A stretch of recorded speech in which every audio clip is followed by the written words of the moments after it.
They take it for his art. Why is living here, foreigner? Near river over there. But road is not much good. Road condition. The foreigner don't like that road. What they live here? Oh, why? It Có mấy con có con what hết cho cheaper? mình ăn chẳng chưa? Cheaper? Why?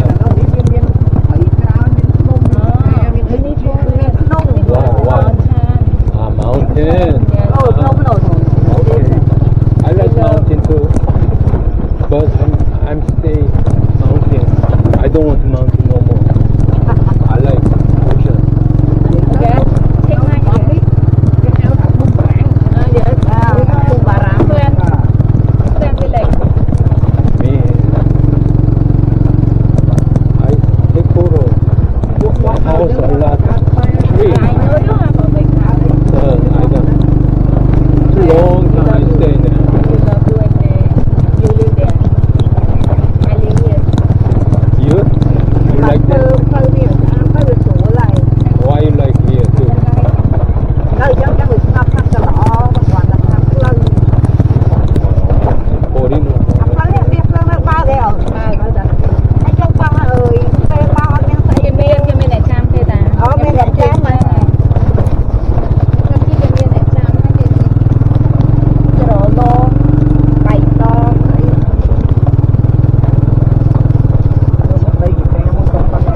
Ôi, đúng. Similar Korea as a mountain, similar.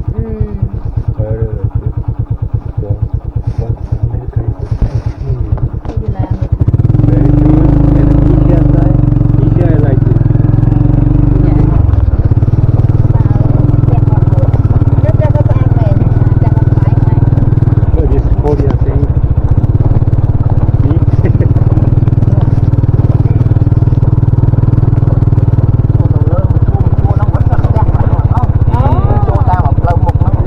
I saw that.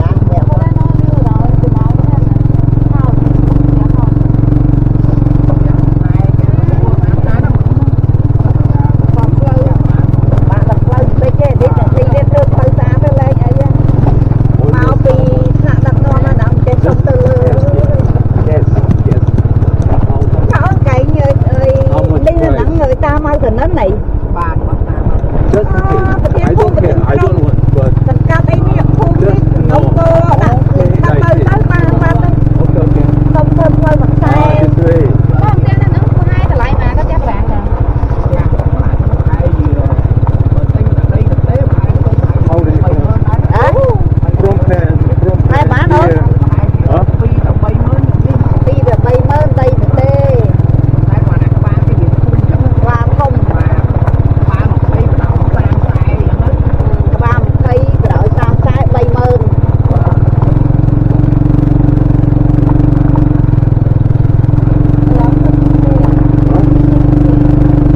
But okay. But this. How about from Penn? You don't know. mà má tôi chất năm lại năm ấy Tam. dạ Tam.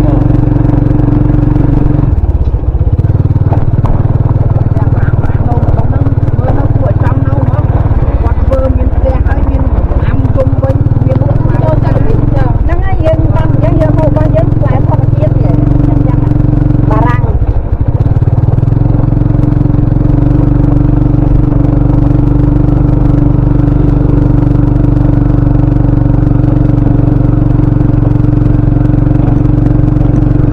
What is 30K?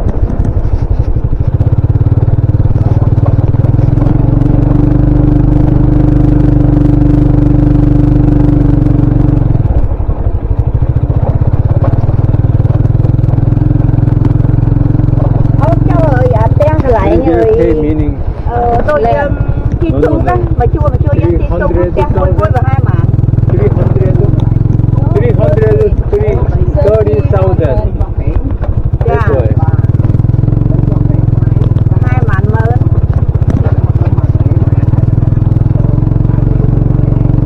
How about from Penn? đó thôi Yeah, that's why. Maybe 30K? đi hội ấy I know, 300K?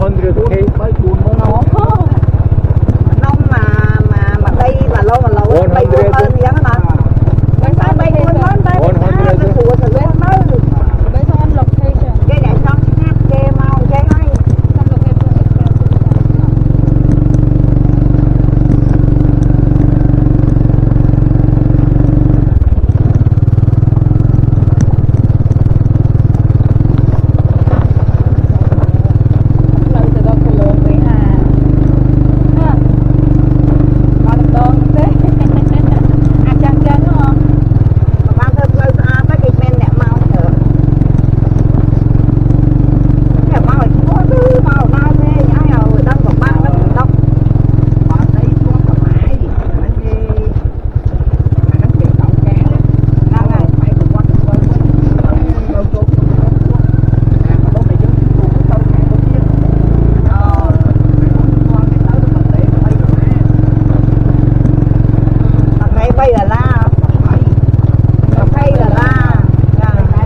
Durian. Oh, durian.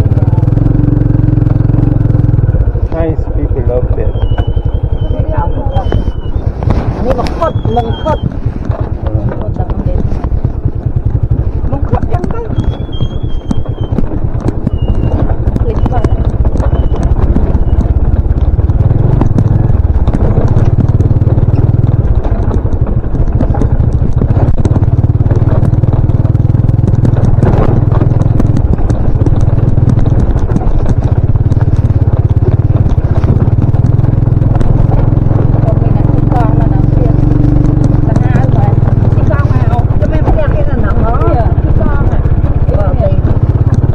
Foreigner.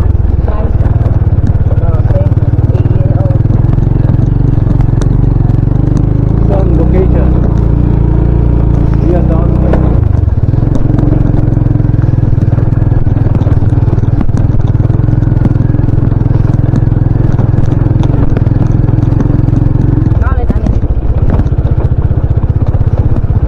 Almost be there. Be there.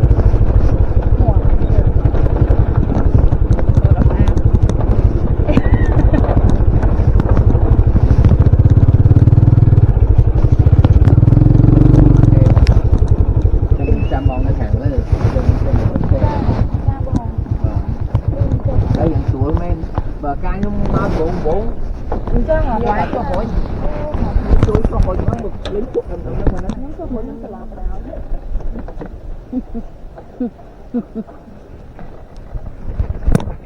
Lời sạch cái lời